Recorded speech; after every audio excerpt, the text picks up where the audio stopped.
Over 900 employees sacked by an IT giant. The employees allege that they were given 7 minutes to vacate the office. Allege that they were forced to resign by bouncers and outsourced HR staff.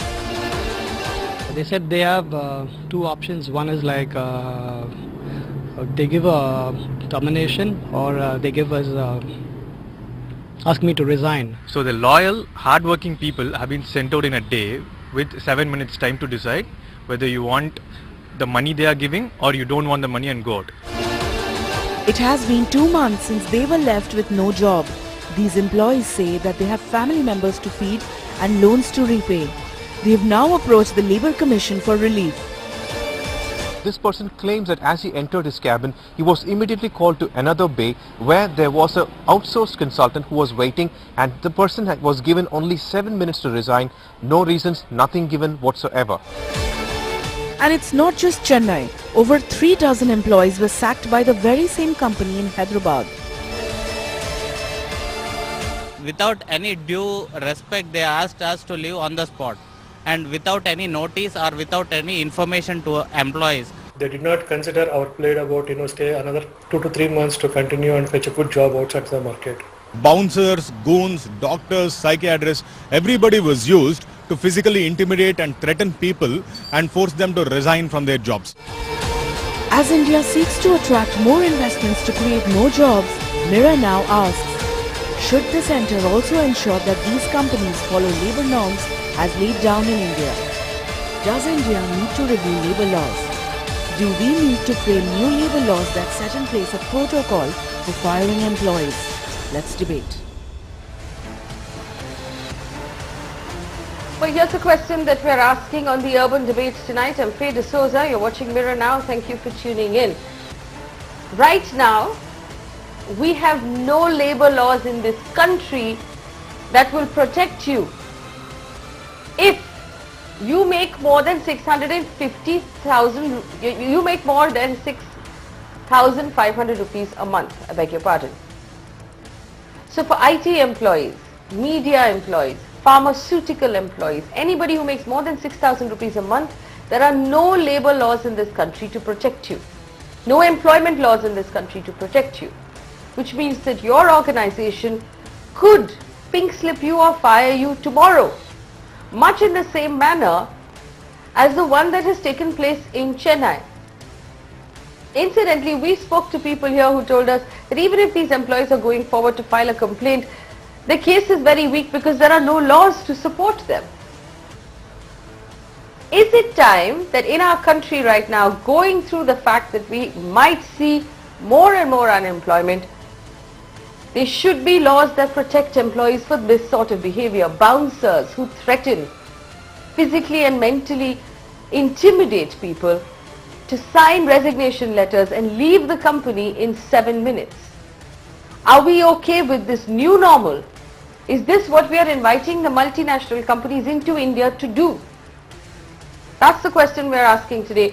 And my phone lines are open to you. Pick up the phone and call us. We're going to put through as many phone calls as we can. Joining me on the show, Gopal Agarwal, spokesperson of the BJP, Santosh Mehrotra, senior economist who focuses on area of labour employment skill development. A. Welkin is the General Secretary of the Union of IT and ITES employees, who is also recently laid off and will share his experience. Rituparna Chakraborty, President of the Indian Staffing Federation and co-founder of TeamLease. Sanjay Jha, spokesperson of the Congress. Praveen Chandradas from the Forum of IT Professionals, and Ramakant Gaur is an advocate who joins us as well. I welcome all of you to this conversation. I'm going to start with Mr. A. Welkin. Mr. Welkin, tell us your experience and tell us why you have decided to start a union of IT employees. Yeah. So, Union of IT and ITES employees started because we see precarious work is increasing in Indian context, especially in the IT employees industry. And the employers are trying to find loopholes behind the regulations to maximize their profit by putting the risk on top of their employees instead of creating innovations profit. Because of this, employees feel they are very insecure and the job is uncertain. and that reflects on, and that makes continuously. So this is the reason majorly we are trying to organize. When you take examples like Verizon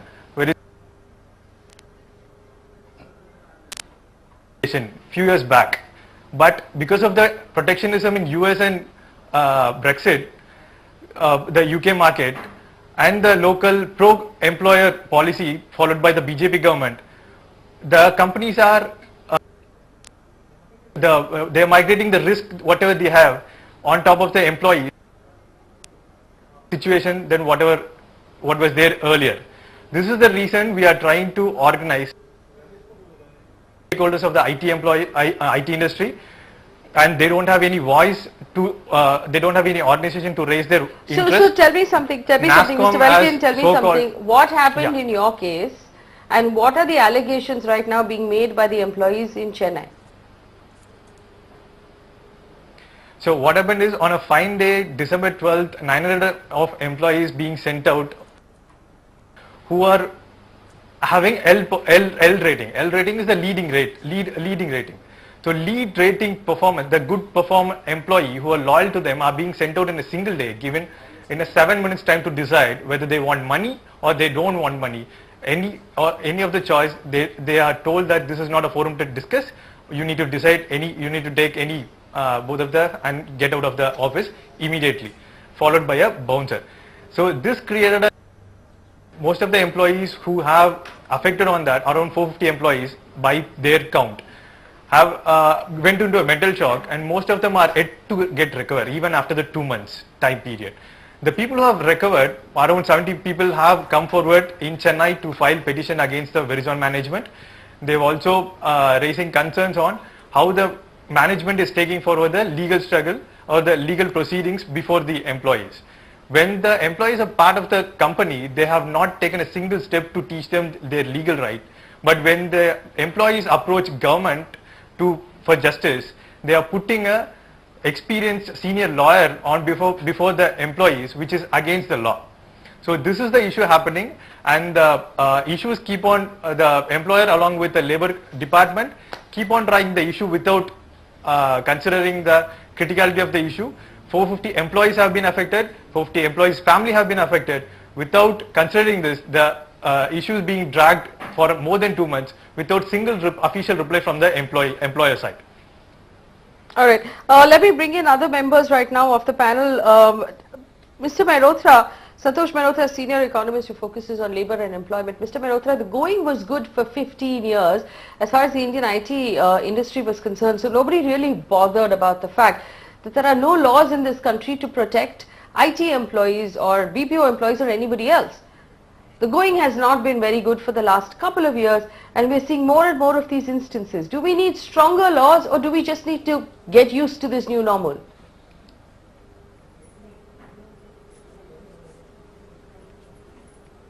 No, this is not a good situation that we can afford to get used to, because as we all know, that enterprises which account for more than 10 workers account for no more than 22% of our entire workforce.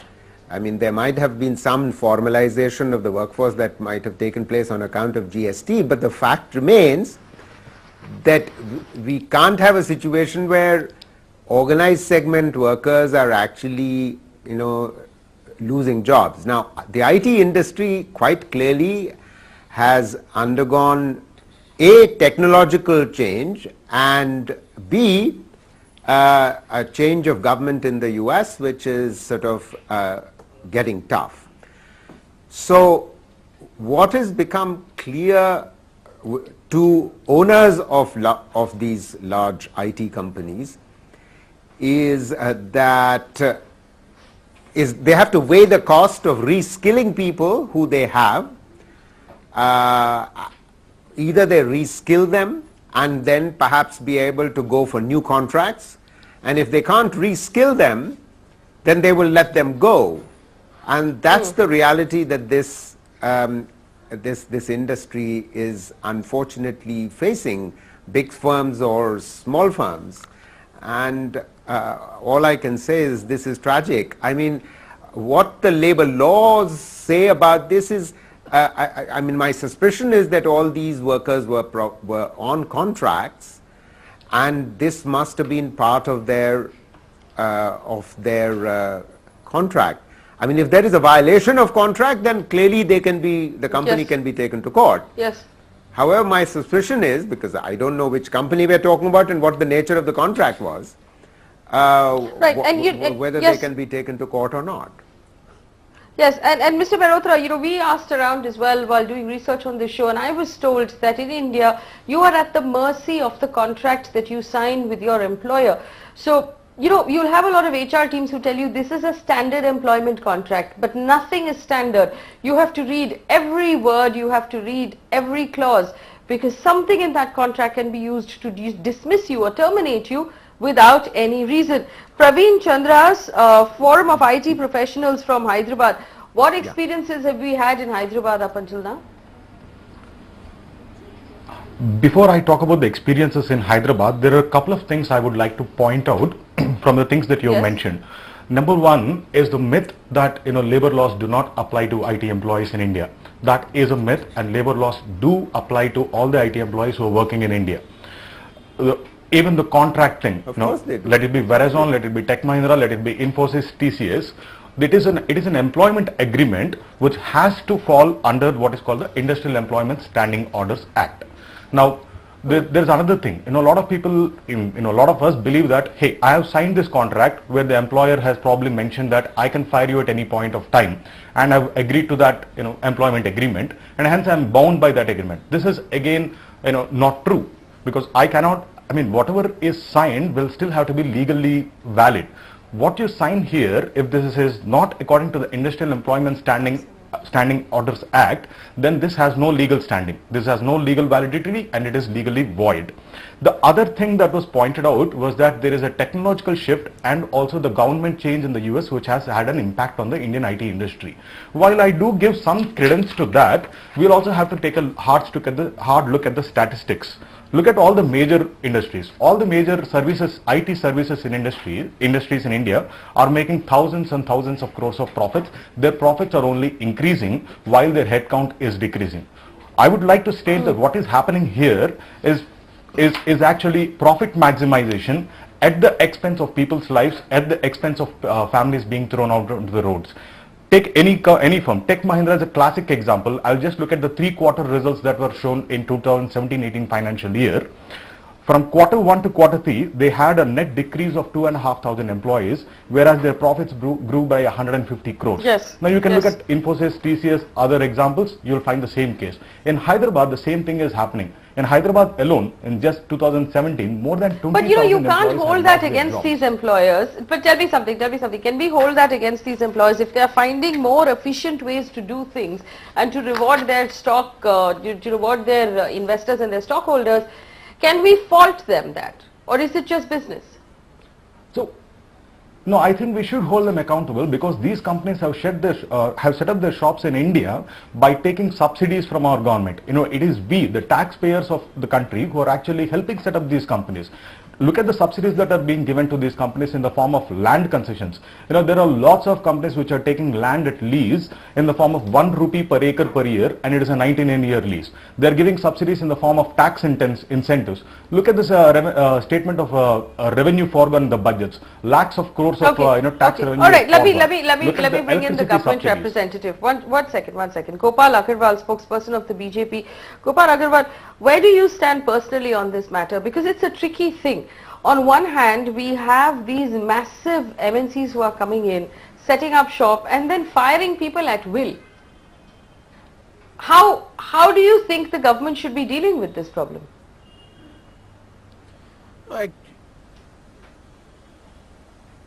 No, if an MNC is coming and setting up a shop, it's good for the economy. But they have to operate within the law of the land. Nobody is giving them any explicit power to do anything what they want, and that their international laws will not be applicable in India. Domestic laws have to be appreciated and they have to work within those laws. So what we have to look into is, as has been mentioned by one or two of your panelists, is there has to be a contractual obligation on between the employer and the employee, and that contractual agreement is enforceable within the Indian laws. If you merge too many things in a one discussion or in the one problem, then the problem will never get solved. We can discuss the problem end on end, but what is the solution? One thing is that MNC is not a problem. If they come to India, it's not a problem for Indians or Indian government or Indian economy. They will benefit, definitely benefit the Indian economy. The IT sector saw the boom because these IT companies came to India. They work for multinational operations. There was BPO, KPO. This fueled the IT growth in India over last some of the years. So that's not bad for Indian economy, one thing. Second thing is, they cannot, if they have violated any of the law, then we have our legal course. All the employees, they can form association. Now we can have a class application also in the court.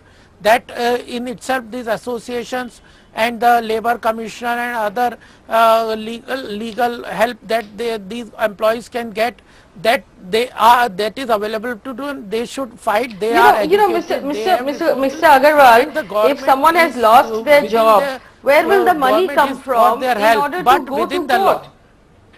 Let me bring in Ramakant Gaur here, who is an advocate. Ramakant Gaur, first of all, right now, employer contracts or employee contracts are very complicated. There is a problem. And if someone has just lost their job, they're going to worry about how to pay their EMIs, how to pay school fees next month. Where will they have the money to take the company to court? Absolutely. And more particularly, when the laws in this country are lame, the policy no, but is... what is the solution? Gopalji, please have patience. Law in this country is actually lame. Policy makers are actually dumb on this subject in spite of reprimanded by Supreme Court, and executive is actually numb. They are not taking any action. So how the law will take its own course, it is a big question. As far as this perspective is concerned, we have no good policy in spite of Supreme Court reminding us again and again, and last time Supreme Court reminded us in 2016. And Supreme Court says you have to create the policy which is good for the workers, which has not been formulated by any of the government. Either it was Congress or it is BJP. The labor laws are actually eased to give benefits so that these MNCs work. Yes, for sure, the business is good. If the MNC comes into India and do the business, it is really good. But you are giving subsidies, as the gentleman rightly said, you are giving subsidies, you are setting up EOUs, you are setting up SEZs, and then you are giving them tax rebates. What happened? Because they'll make some certain losses into the business, and they are sacking these employees like they are thrashing them, they are physically handling them. This is something which is really bad. Donald Trump said America first. No, but Donald Trump gave the employment also. Initially the people got employment. You cannot and now in 2020 India will be the biggest youth force in the world, and you have no policy to deal with that.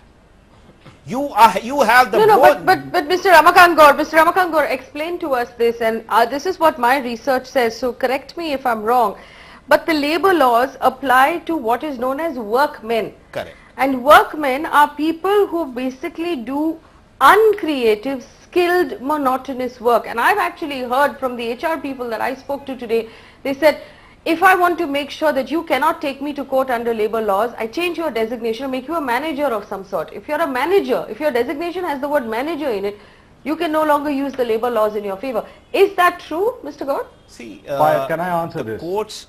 The courts look into the perspective whether a person is given a supervisory role or a role which is independent, and any person can file before the Labour Commissioner under the provisions of Industrial Dispute Act. So there is no such thing that they have no remedy. In fact, the basic principle of law is where there is a wrong, there is remedy.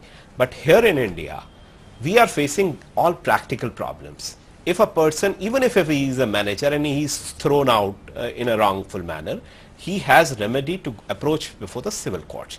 At the same time, how many years will he fight with the employers in the civil courts? Ages. He has actually no practical remedy available which can actually deal with his problems immediately. But at the same time, may I offer these employees of this union my free services so that their issues can be redressed. So Ramakant Gaur there. So we're making progress. Ramakant Gaur offering his free services to the Union of IT employees so that they can have someone represent them. Let me also bring in Rituparna Chakraborty, President of Indian Staffing Federation. Are we seeing more and more of these incidents, Rituparna? You don't have to give us the names of the companies if it makes you uncomfortable. But we've heard stories of employees being marched into a room, being told to leave immediately without going back to their desks, without packing their things. Employees being threatened, employees being told that if you don't leave immediately and don't go quietly, you will be blacklisted, you'll never get another job. How much of this is actually happening? How much have you come across?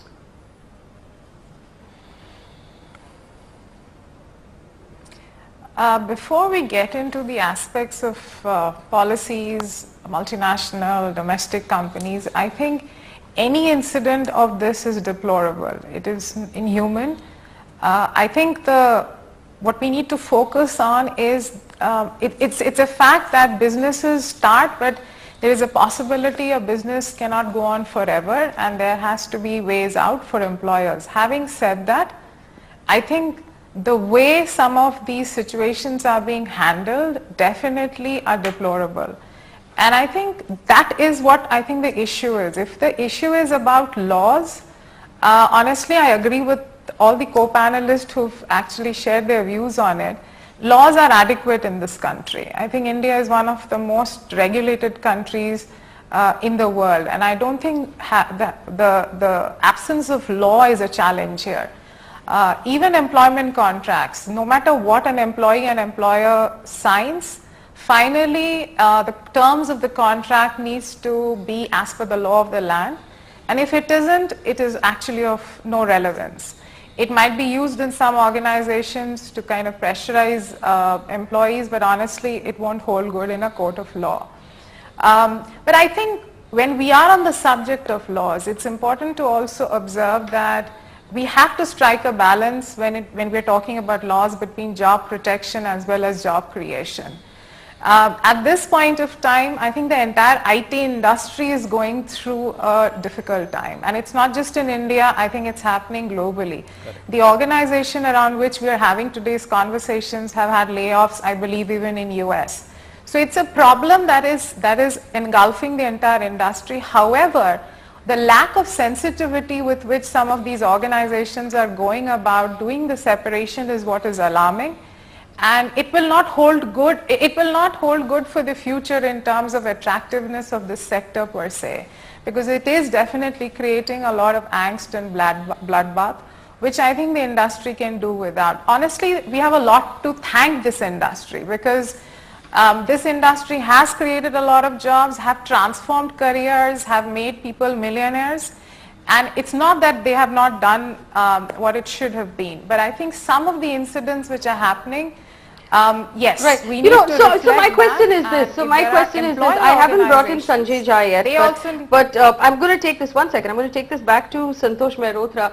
Santosh Mehrotra, if we have adequate laws in our country, then why is this so rampant? Why, even right now, I'm getting, I'm receiving live responses from my viewers who are telling me that this has also happened to them, that they know someone who was let go of in this manner. So are these companies afraid of the law, unafraid of the law? Are they above the law? Is the law toothless? What's going on?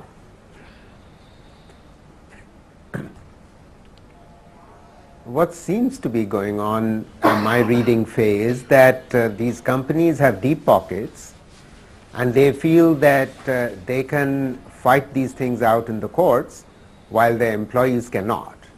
So the employees will get taken for a ride while the companies will continue to fight this in the courts, and our our legal system, I think the less said about it, the better on these matters. So my sense of this situation is that that's what they are banking on. However, I mean, I think Rituparna is absolutely right. We really need to focus on the reality of these situations and these, very bright people who have contributed so much to the IT industry, to our export earnings and to our country. And clearly now it's time for the industry to get together, and this industry getting together needs to be, I believe, facilitated by the government, because the industry may not otherwise get together. Because clearly there is a technological change which has taken place and is taking place in the IT industry, and that requires very rapid, agile responses in terms of reskilling and retraining people who are slightly older. And this requires concerted action by the companies themselves, who have done sterling work in the past to actually train their own staff. But now there is a need of reskilling, but so many people are being thrown off work that industry can perhaps be brought together if industry is not coming together. Let me bring in Sanjay Jha, and I've received a message from someone who says brought together by government. Yes. If you take a company to court, if an employee who has been laid off takes a company to court, it actually becomes really difficult to get another job, because your reputation then becomes that of a rabble-rouser, someone who will create trouble. Nobody wants to hire you, and apparently you get blacklisted among headhunters who then sort of avoid you. So it's unfair to tell employees today that yes, our laws are very strong, yes, none of this will hold up in court, go to court, go to court. A, I don't have the money, I don't have the time, and it's going to get me into further trouble if I go to court. Sanjay Jha. No, I absolutely agree with that, Faye. Let me tell you that even employers are their own incestuous community. I mean, they track people, very closely, especially the high-profile type. I can tell you, for example, in the investment banking world, practically everyone knows everybody else, and it's very, very difficult, for example, to try and take an employer through the legal course. The truth, though, at a larger level on this debate, the macroeconomic reality is that India is in a serious job crisis. I'll tell you what happens. When you have some kind of a serious fault line that you're not able to correct, then the employer-employee relationship becomes very lopsided. I can give you an example, Faye. When the markets are booming, and when I'm not talking about stock markets, when the economy booms, employers lay out the red carpet. I remember the joke in Bangalore that trespassers will be recruited because they were desperate to hire people. But now the equation has become very skewed. The employer is powerful because there are no jobs, and especially where IT is concerned, thanks to artificial intelligence and robots and drones and big data, you have a situation where the IT industry itself is becoming more automated. So the challenge that we have today is that, and I think this is something that we need to embrace. I don't want to pussyfoot around it, but tell you that a multinational company or a domestic company is ultimately going to respond to their shareholder value, and they are very brutal about it. If they believe that their business is not doing well and they need to cut costs, they were going to sack people left, right and center. That's happening in India, and the example that you're talking about perhaps manifests how serious the problem is. Now the truth of the matter is that the only solution to this is that if you create a vibrant ecosystem for jobs, which means the economy has to grow, not just in one sector, but provide alternative options for the young in India, which has really not happened. I mean, to be honest with you, I don't want to, kind of make a political statement, but we are frivolous and flippant by saying, a pakoda economics will work. It doesn't work. The age of jugaad is over. Jugaad is no longer that sexy term that we were very proud of. You need to be organized, you need to have a plan, you need to be focused on how to get there. India's demographic dividend is becoming a serious social problem. What will the young do if they don't have a 9-to-6 job? Right. I mean, they are going to become extremely difficult. No, let Gopal Agarwal respond to this. One second. Gopal Agarwal will respond. Gopal Agarwal, please.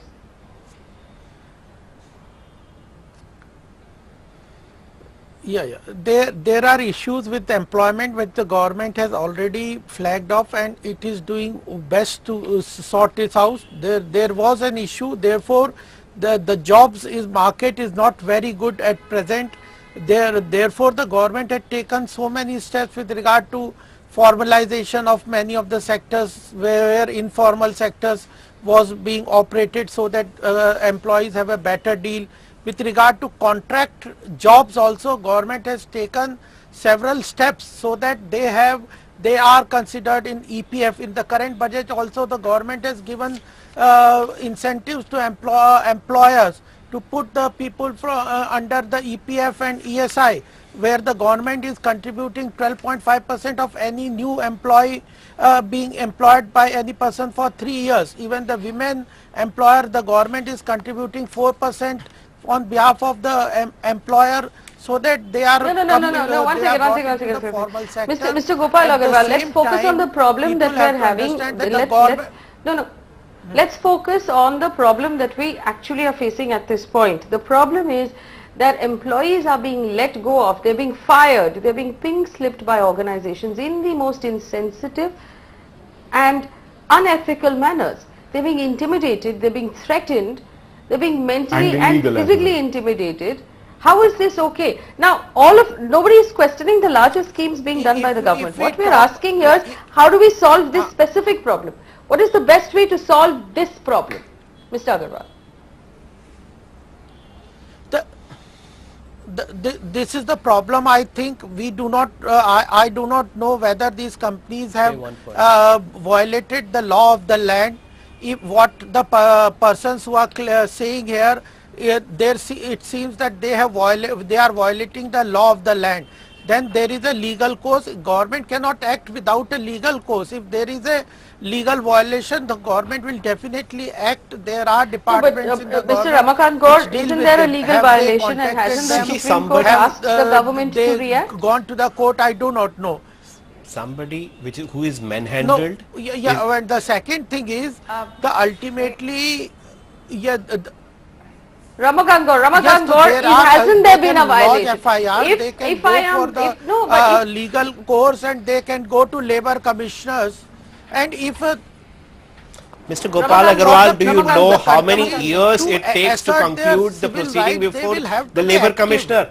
Please be aware. Mr. Sanjay, I am not answering your questions. Mr. Sanjay Jha, I am not answering your question. Let the anchor ask, I will answer. I am not in debating with you personally. Let the anchor ask, I will answer. Gentlemen, don't squabble. Sophisticated tranquility. Ramakant Gaur, obviously if someone is being intimidated and threatened, there is a law that is being broken. But I refuse to believe that the only route here is to approach the courts. Where is the time? Where is the money? How long do these processes take? And Mr. Gopal Agarwal seems to think that no law has been broken or some law has been broken, file an FIR.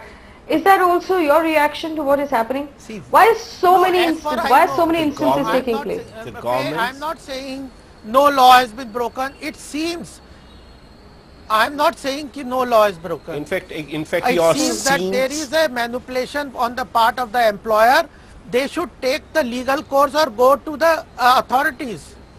Would you please, Mr. Agarwal, every labor commissioner is falling under the central government, right? There is a central ministry and labor department falls under them. EPF department falls under them. Other departments are falling under them.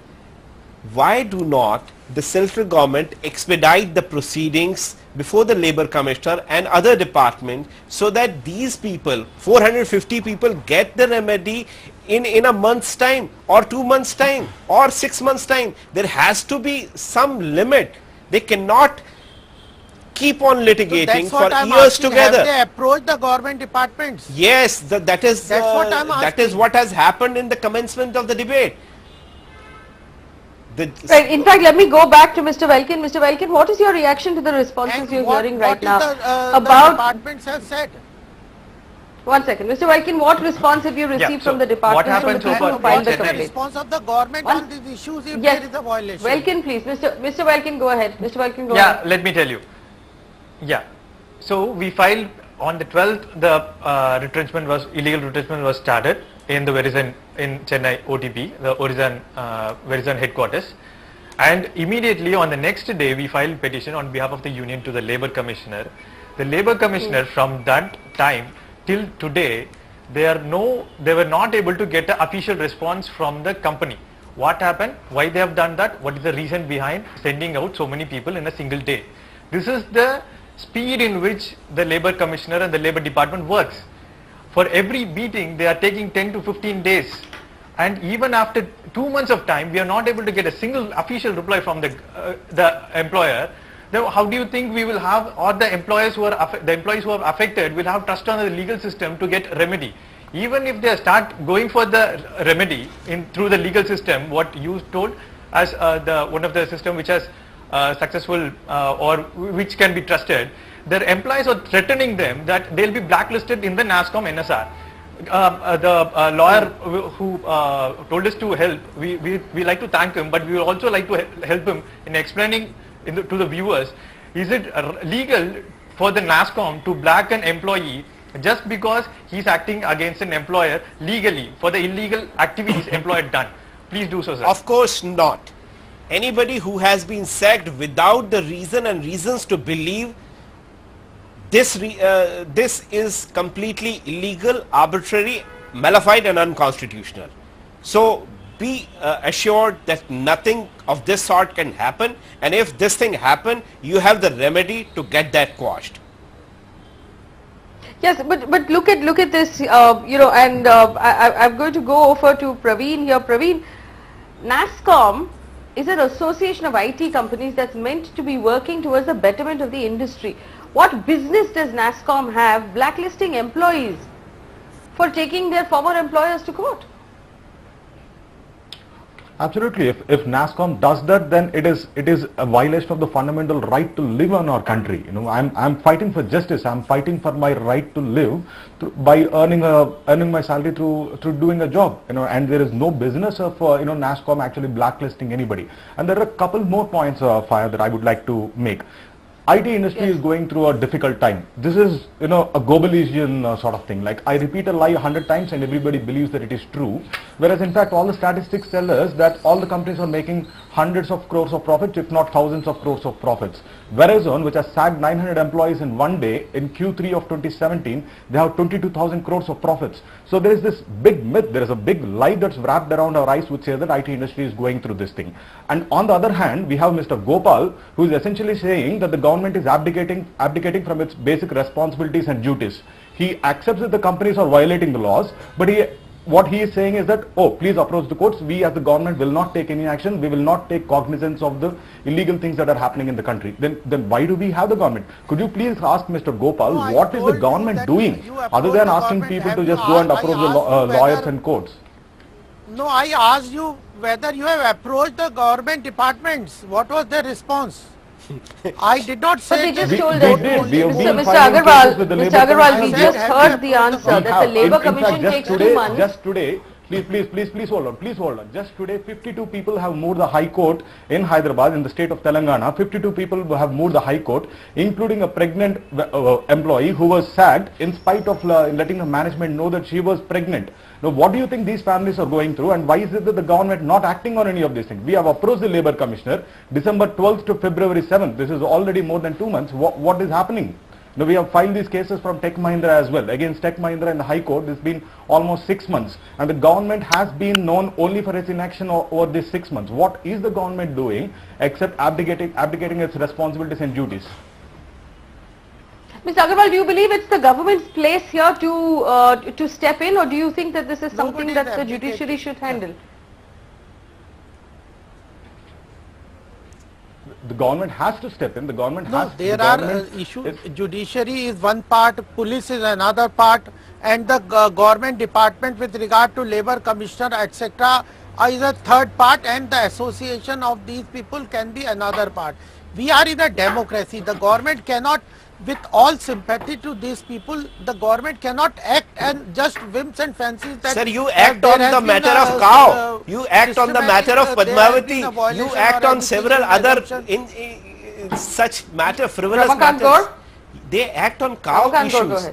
Nobody has acted. This is you have created enactment on the issues of cow. Who is acting on You cow? have the time to deal with beef shops. You have time to deal with all such issues. You have no time to deal with the issue where a pregnant woman is invoking the doors of justice before the High Court or other departments. You are talking simpliciter that the law will take its own course, Labour Commissioner will take its own course. What is this, Mr. Agarwal? Please be sensitive about the people. No, I never use this word. People are hungry. You are putting these words into my mouth. Did I any time? I cannot dare to do that. You see the recording. Did I any time say the law will take its own course? You are talking about Labour Commissioner. All right, gentlemen, one at a time. Let me bring in Santosh Mehrotra. Let me bring in Mr. Mehrotra. Mr. Mehrotra, I want you to react to what Mr. Belkin has said. 2 months since these employees went to the Labour Commission, and the Labour Commission hasn't even managed to get an official response out of the company, which means that nobody holds this Labour Commission in any sort of esteem. And this company has not even responded to notices from the commission. So this is a dead end. So what do these employees do now? And someone who is going to be looking for a new job, figuring out how do I pay my EMIs, how do I pay school fees, where will they go? Labour Commissioner or not? You don't Mr. Mehrotra, please. Mr. Mehrotra. Well, Mr. Faye, I'll remind you what I said earlier, that these are companies which have deep pockets, and the government will act in its own procedural ways. The lawyer is repeatedly reminding us that these employees, former employees, have gone to the Labour Commissioner, and we've seen how the companies are responding to them, or rather not responding to them. So, I mean, this is exactly how you expect the relationship between the Labour Department of the government and the judiciary to work. Now, that's why I want to remind ourselves, I think, that it's absolutely critical that the government holds large companies to account. Now, with all due respect to the IT specialist who's lost his job, I want to say that companies may be making large profits, of course, goes without saying, but at the same time we cannot wish away or walk away from the fact that technological change is taking place. All of us know that. So there is a certain churn that is taking place in the IT excuse me, IT industry, and and it is because of this churn that companies are taking this action. Therefore, and there's clearly no question about it that there is a certain category of employees who are getting impacted adversely. Now, they need to be reskilled. This is the way, you know, in advanced industrialized countries, when technological change takes place, responsive governments intervene. Responsive governments intervene by ensuring systems of reskilling which are put in place by companies, not by government.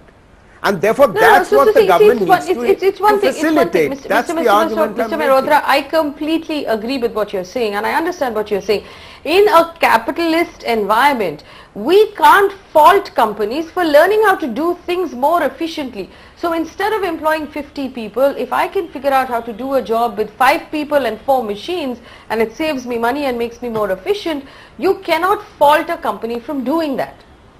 But do we have clear laws in our country that specifies that when a company is letting go of an individual without warrant or reason, which means this person is not a bad performer, they have not broken any of the rules, they have not violated their contract, there is no good reason for firing this person, do we have a regulation in this country that specifies how this should be done, how much compensation should be paid, and how these employees ought to be treated? Also, is NASSCOM allowed to run a blacklist of employees, preventing them from going to court? I can't imagine how NASSCOM can run a blacklist. I mean, that if NASSCOM has done that, NASSCOM should be taken to court, honestly, point one. Point two, I mean, I've said this earlier, Faye, that I agree.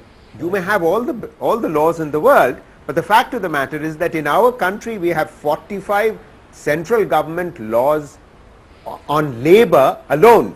Only of the central government we have 45 laws, and there are state government laws on top of that, and the country has only 14,000 labor inspectors. We have too few inspectors, too many laws, which is why the central government is moving towards collapsing these 45 laws into 4 codes. Now, that's a long-term project. It's ongoing. It's very good that it's happening. But the fact of the matter is that if you have so many laws, then expecting that the inspectorate system or the legal system will give you quick remedy, which is what our very esteemed IT professionals are hoping for, is asking for something which has not happened so far in our country. It might happen sometime in the future, which is why I'm saying if immediate redress has to happen, then clearly the government needs to act in order to begin to ensure that as people are losing jobs, then the retraining is ensured, and not retraining at government cost, not at your and my taxpayer money cost. It's at the cost of the companies which have been someone needs to make that profits. regulation though, Santosh Mehrotra, and then some someone of that needs back to into actually reskilling.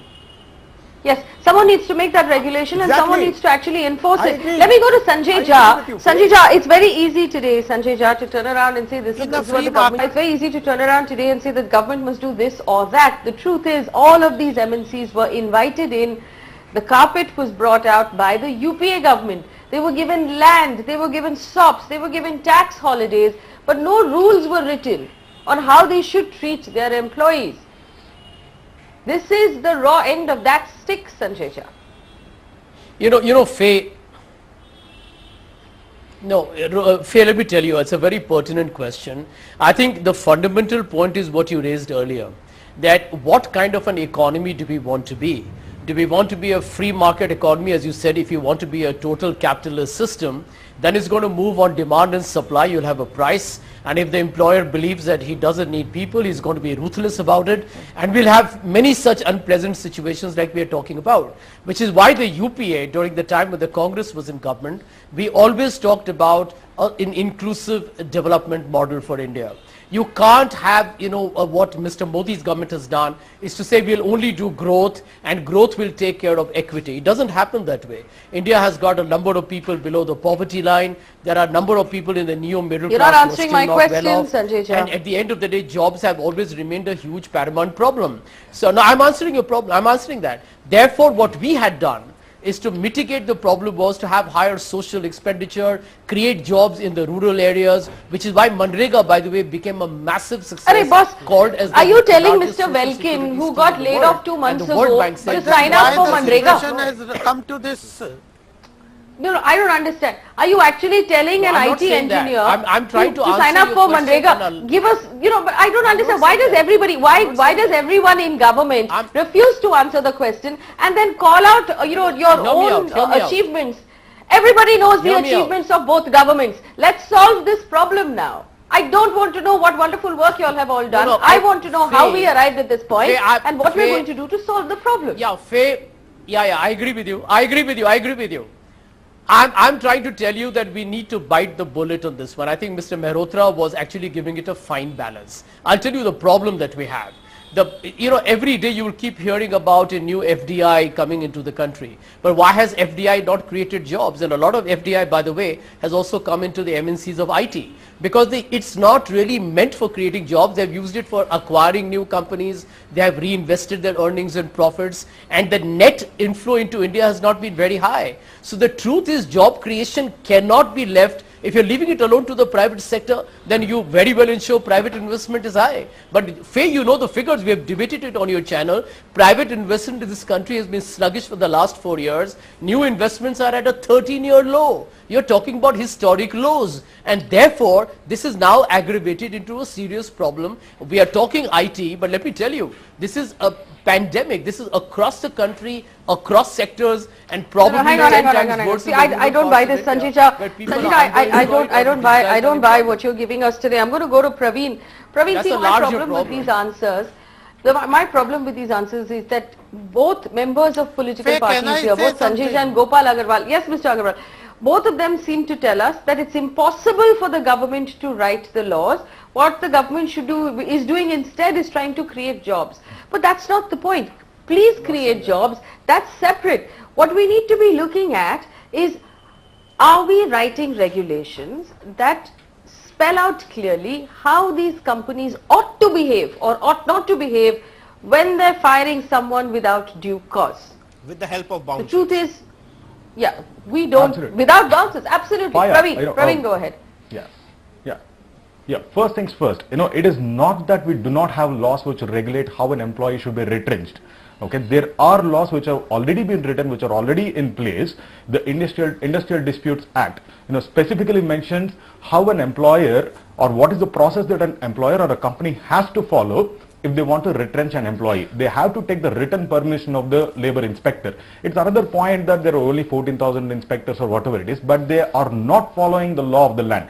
These companies don't give a damn about the laws of the land. They take our subsidies, they take the taxpayers' money as subsidies, and they're not even worried about the law of the land. It's not just the foreign MNCs which are here. In fact, I don't think I want to make this a debate about the foreign companies which are working in India. Tech Mahindra, Infosys, TCS, Wipro, these are Indian MNCs which don't give two hoots about the law of the land over here. It is not that we need to write separate regulations. In fact, yes, I think we should write a few more regulations and bring in legislations which will support and help the employees, like the reskilling thing. I absolutely agree with the two gentlemen who have pointed out that it is the responsibility of the government and the company to reskill the employees. Yes, the technology is changing, but there is law which has to be followed. I'm sorry? There's a law. There is a law that has to be followed, but why isn't it being followed? Gopal Agarwal, I apologize, I interrupted you. Please go ahead. Gopal Agarwal, please. No. I appreciate this is a serious problem, and I appreciate you have raised it. This has been in debate some time back also. It came to our knowledge. The basic solution to this thing is, current problem is, I think, lies between the contract, employer-employee contract that has been set between these individuals. They are well read. They are at the time of their employment, they must have gone through the terms of the contract, and now if the terms of the contract are in violation, they have implemented in a different way, there are remedies. They have to look into it. They can form association, they can go for class plea in the court, and they can approach the government commissioners also. It's a state government also is responsible. But if there are some contracts which are violating the basic other laws also, then these contracts are in violation. These clauses are in violation of other laws. They are not implementable. So they have strong remedies with regard to those, as has been mentioned in the debate. These persons, there are issues which seems to be violating the laws. So they are using bouncers, they are putting pressure, psychological pressure. If that has been done, they should strictly go to the commissioner. They are strong persons, they can form association, and the government will be looking into this. But Mr. Gopal, what is the government doing about this? What is the government doing about this? I think this is the only solution for these persons. Praveen, go ahead. Praveen, go ahead. Government will function in a system. You cannot ask the government to just act on the individual complaints. But be specific, Praveen, be specific, because Mr. Agarwal is listening. What do you want the government has to be proved in a court of law.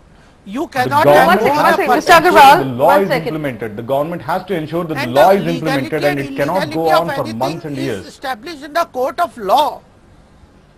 No, 1 second. So Praveen, let's be specific. What do you want the government to do? Mr. Agarwal, let's listen. The perceptions. Mr. Agarwal, let's listen. Yes, Praveen, what do you want the government to do? Is that the government ensure that the law is implemented. We are approaching the Labour Commissioner's office. Welkin has pointed it out. We are pointing out the same thing. When we go to the Labour Commissioner's office, in fact, Verizon has given a written statement in which they mention that 200 people have voluntarily resigned on one single day.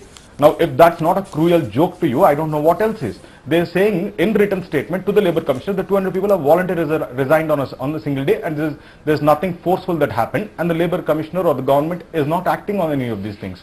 We want the government to ensure through its various mechanisms. Yes, I understand that the judiciary, the executive, whatever it is, but the government has to intervene and save people's lives. These are tens of thousands of families. There has to be a fair investigation for this cause. The government cannot say that there are courts to deal with it. Write a resignation letter.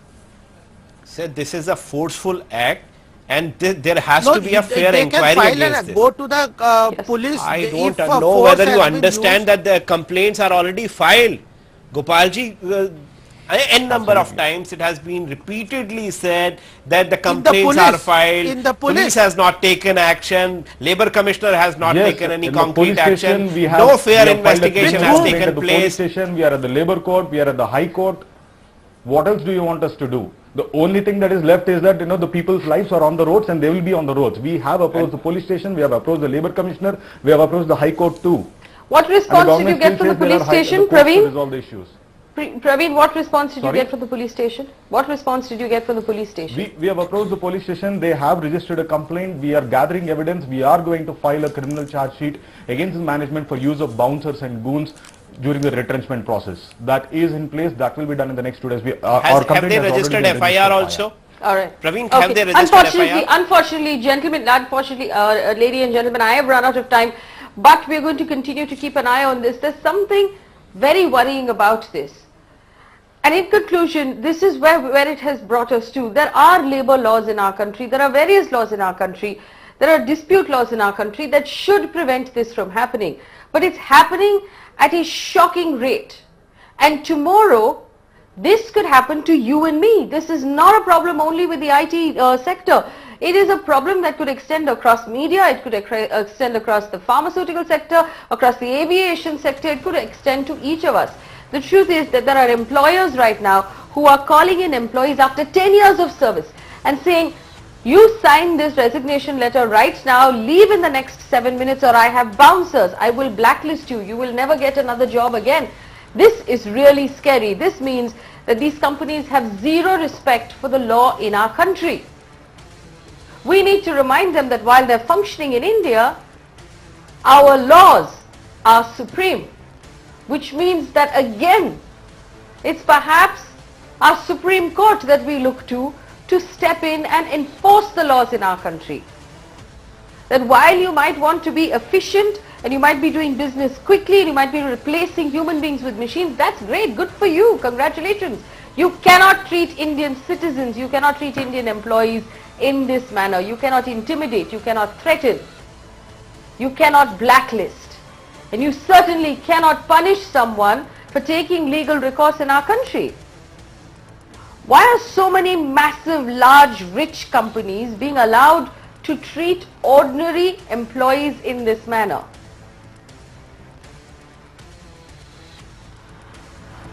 From those who work for the average employee.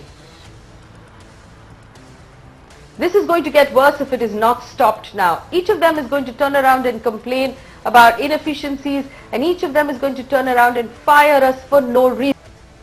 We must have rules and we must have someone enforcing those rules. Again, we look to our Supreme Court to come to our rescue.